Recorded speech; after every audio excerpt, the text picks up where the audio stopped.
Today again I'm with a very special person. I'm with Professor S V Raghavan. He is Chief Architect of National Knowledge Network. Professor Raghavan, welcome to my show. Thank you. Pleasure to be with you. Thank you. In 2008-9, in the budget speech, when the finance minister talked about National Knowledge Network, and then in 2010, cabinet cleared hoping amount of 5,990 crore for National Knowledge Network. We thought that things will be on track pretty soon. But if I see the 1500 plus institution connectivity, 2.5 to 10 gigabit, things are not happening. Why? See, if you look at the genesis and progress of National Knowledge Network, as you rightly put it, 2008 it started by the minister's speech. And then in 2009, the preliminary version, the initially number of institutions were inaugurated by the then president. Right. And 2010, the cabinet actually approved it. Right. Network requires that money flows into the system so that you can establish the links. True. It will be directly proportional to the flow of funds into the system. There was a very good flow of funds in the first year, and there was some difference in the second year. Okay. And now it is picking up. But the high point is that we have already crossed 1,000 units to be connected. Okay. In fact, as of last week, we were at 1,001 systems to be connected together. Okay. So we are not very far from target, though. Okay. By when you think that 1500 plus will be achieved? 1,500 will be done this year. Okay. Okay. And we will work on making the network more reliable, available, robust to say in the least. Right. And then make the services very dependable. We'll work on those aspects. Okay. And then we'll emphasize on people using it for various purposes. Right. Okay. As originally envisaged, the National Knowledge Network expects that education, health, and agriculture make use of it in good measure. Before going further, it's time to watch a special report on National Knowledge Network.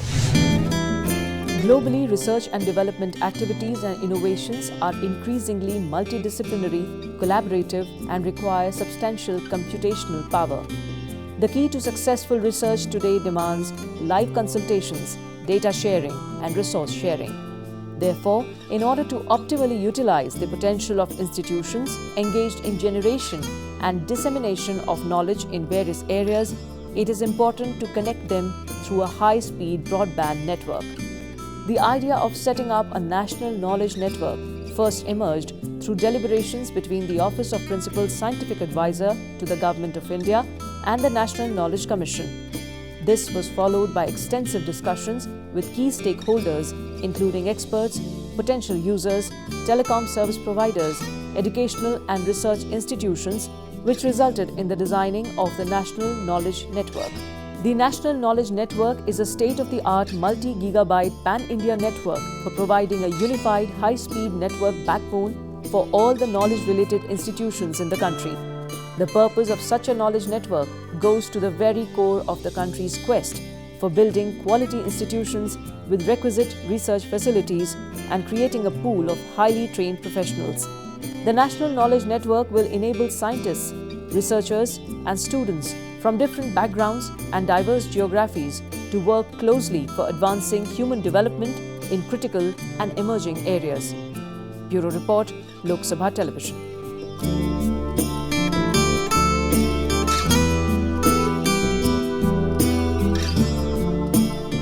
We talk about e-learning when we talk about distance learning.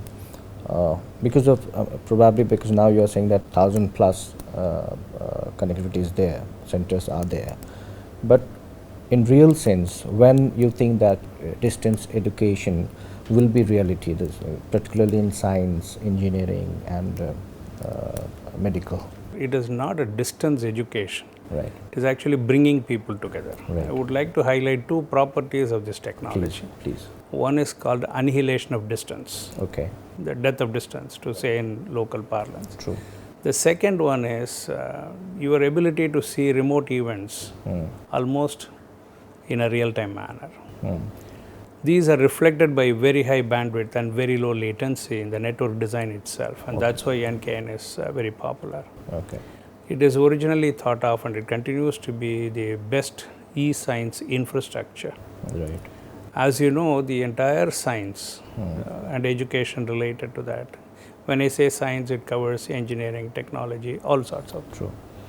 What happens is they are all moving from smaller units of data generation to very large unit of data generation. In fact, the whole world is gripped with the problem of big science, big data today. Right. One of the standing examples is CERN in Geneva, where the data is generated whenever a bang takes place. Gigabits flow into the country and then shared by various units who look at high energy physics. So that's the direction in which it is going. The same thing with astrophysics. Right. Same thing with weather modeling. And same is the case, or will be the case, with sharing of sharp pictures in the medical scenario. True. So one by one it is happening. But do you think that content is the problem? Because if you don't have content, and why I was talking about distance learning, I mean, people in remote areas in a district, if he or she is able to learn it from the top professor of IIM or IIT or any medical science college, that will really help them. But when it will happen, how you are going to do that, tie up with the institution and all? Is there? Absolutely. Is there yeah. Absolutely. See, you connect and you take the cable physically into the organization. Right. Then there is something called a local area network, Right. which spreads inside the organization to the point of consumption. Right.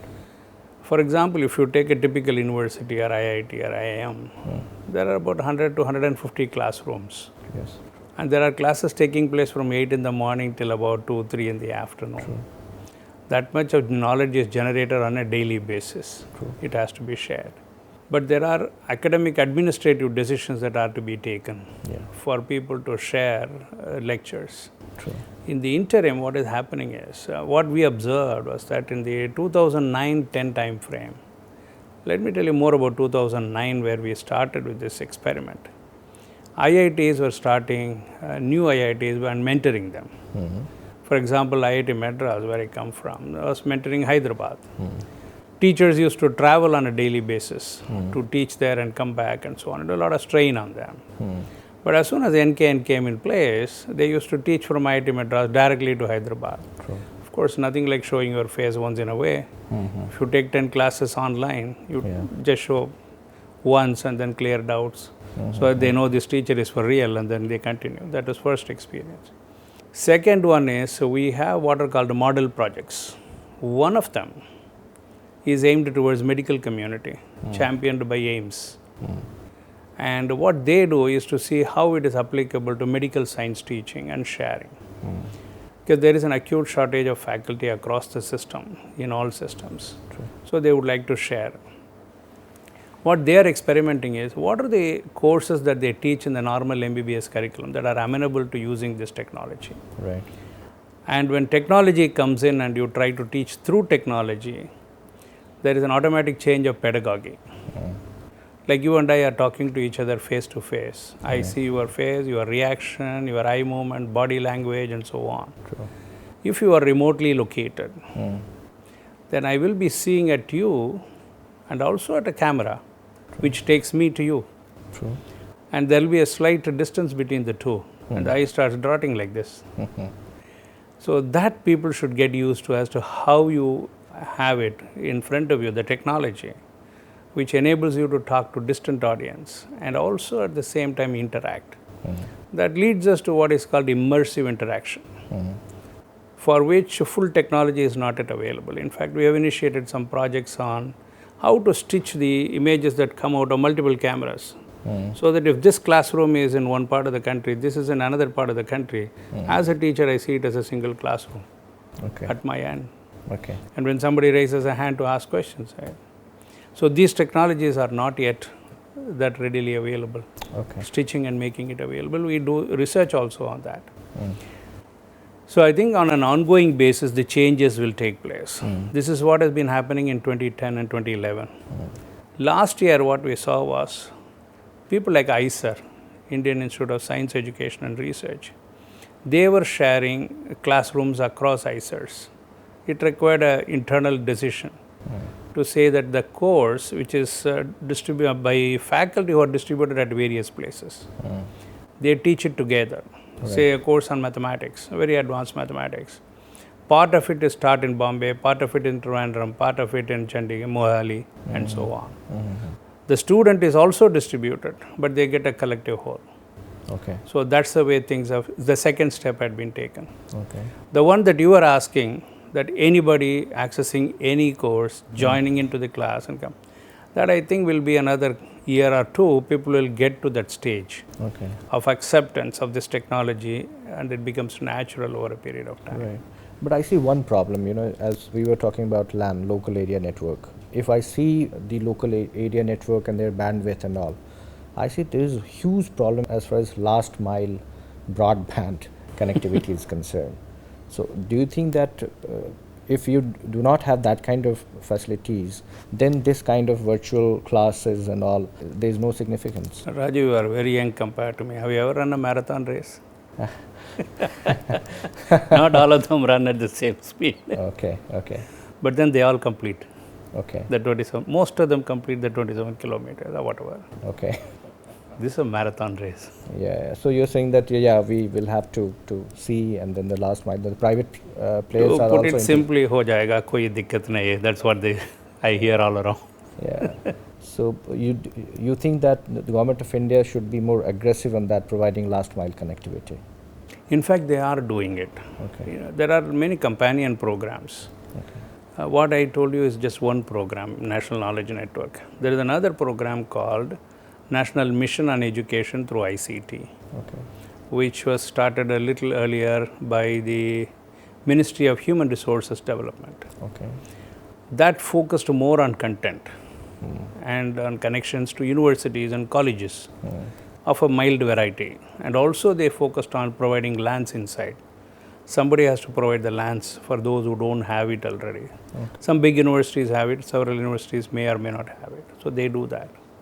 And in terms of content generation, as you may be aware, there is a program called the National Program on Technology Enhanced Learning, which has almost the entire engineering syllabus captured already by a separate exercise. Okay.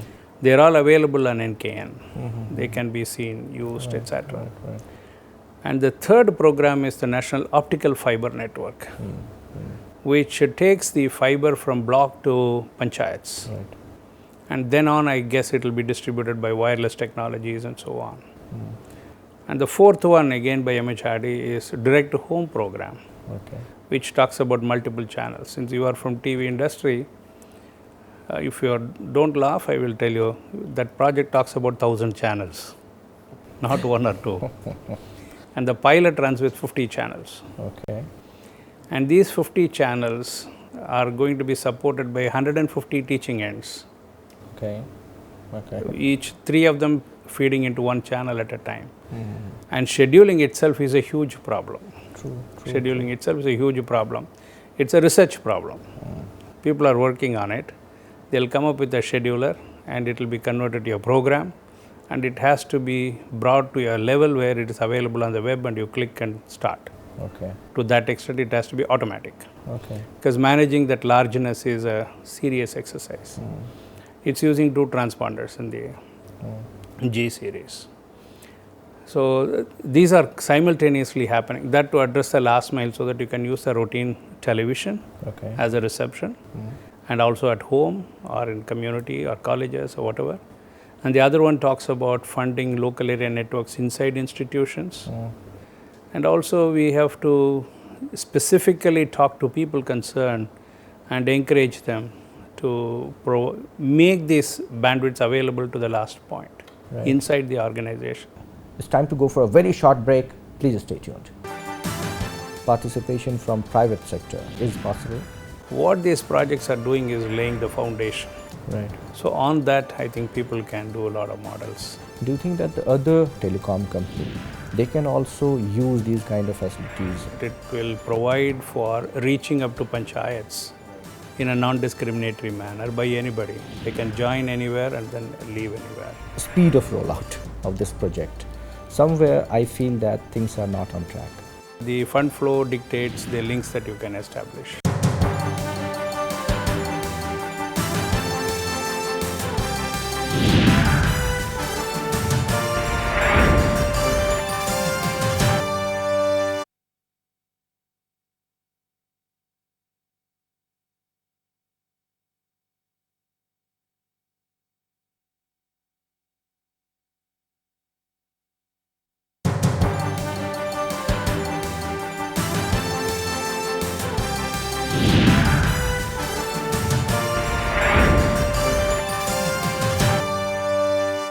Welcome back. We are in talks with Professor S V Raghavan. Professor Raghavan, because this is really very huge thing with what we are talking about, and I see it's very big potential in this project. We were talking about 1,000 channels and all. Do you think some kind of participation from private sector is possible? I think in the ultimate, content creation will go to whatever point it is available from. In fact, my personal observation is that what was internet service provision and telecom service provision is becoming digital service provision. Now, the connections are taken for granted.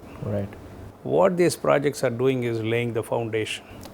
So on that, I think people can do a lot of models of coming in with information which is of value to people and they're willing to pay for and so on. Because you have created a very big network, and in future also there are plans. Do you think that the other telecom company, they can also use these kind of facilities? Any plan on this? Actually, the NKN itself is created by the 3 PSUs. It's by BSNL, Railtel and Power Grid. 3 of them provide all the links for NKN. I'm talking about the telecom operator from private sector. No, this is confined to the government space. I'm just asking, there will be any possibilities? The telecom industry right now is in problem. Cost of infrastructure is really very huge. So that will create another vertical for the PSUs. Actually, National Optical Fiber Network thinks along those lines. Saying that it will provide for reaching up to panchayats in a non-discriminatory manner by anybody. They can join anywhere and then leave anywhere. So while NKN integrates the knowledge availability, the NYFN distributes it to the last end from blocks to panchayats and so on. The NKN in its form goes up to district. And there's also a plan to do something between district and blocks. So the entire spectrum will be covered. How you will do that from district to block? Mostly the technology that is used is basically fiber-based technology. As far as possible, we use fiber-based technology. And where the fiber stops, wireless starts. So that in technology terms, you reduce it to 2 technologies. And then you have several technical terms like protocols that are used, the way the technology is strung around and things like that. They will dictate the ease with which you can share. No, but then there will be some problem on seamless, because we talk about seamless connectivity. When the moment you go into wireless, there will be problem as far as bandwidth is concerned. Not necessarily. Not necessarily. And for return path, I mean, because things will be very interactive in future, and any content need that kind of interactivity. For return path, you are going to utilize same kind of thing or something this else? touches the subject of pedagogy that is used. Supposing I teach over distance, and you want to ask a question back. I have taught classes from about 8 to 10 students to about 250 students. One thing I observed is, as the class size becomes larger, interaction becomes smaller. Very fewer in number. But in this case, it's a little different. People would still like to talk to you because they haven't seen you before. It's a rare lecture. They would like to ask questions. It's likely to be the flip side of things. So there are several technologies. For example, they can ask it on mobile. They can ask it on SMS. They can ask it on emails. You can have an integrated platform. But then, in real world, communication is always a half duplex. Either you speak or I speak. Yeah. Both of us cannot speak. That's one way. So, so I have to choose only one of those interactions. Right. Subject to the time permitting, you will answer as many questions as possible. Yeah. So you're saying that data flow from teacher to student will be higher always, and then Naturally, it will be higher because you start sharing. Right. And you understand what they need, what the needs are, etc. And then you continue. That's where you were asking the earlier question about how soon will it penetrate, when can I get a degree sitting at home, those types of things. It takes time for the system to absorb the whole capacity that is rolling out. Perhaps in about a year or two, more people will be talking about how this can be done. Yeah. More models will emerge. Right. And out of that, you choose a few which people like. And it won't be a single model. Okay. Even the size of a t-shirt that you buy in US, small, medium, large, extra large, they are different from Europe and they are different from Asia. Asia, yeah. Though they are called small, medium, large, extra large. The size is different. Even the shoe size is different. Everything is different. So I think in a country like us, where you walk 50 kilometers, water quality changes, 100 kilometers, language changes, dialect changes, culture changes, 200, 300 kilometers. You will have multiplicity of these pedagogies. But I don't think that will be a major problem, because in television you have PAL and TSCC CAM, but that can be manageable. But one thing which I again would like to ask, if I see the rollout, speed of rollout of this project, somewhere I feel that things are not on track.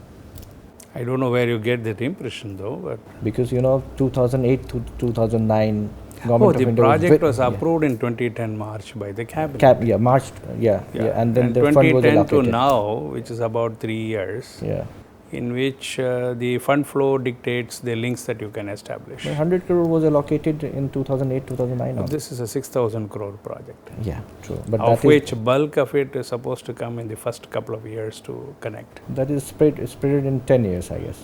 The 6,000. That is more for running the network. Okay.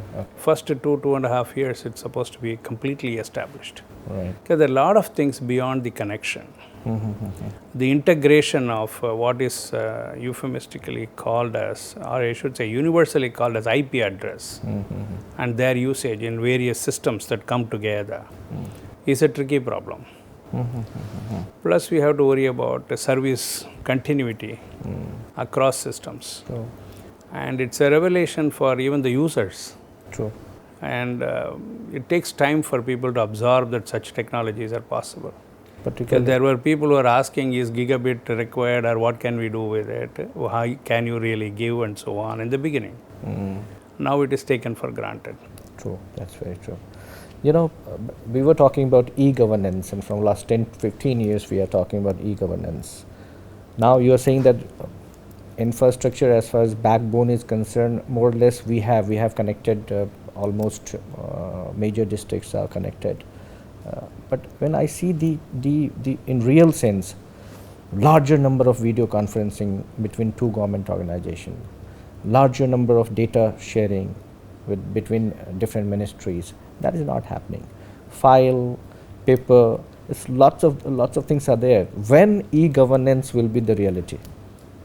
In fact, National Informatics Center, they are the implementing agency for NKN. Okay, they handle the rollout. True. In fact, all the points of presence of NKN are housed in NIC offices. Right. And NIC is also into e-governance.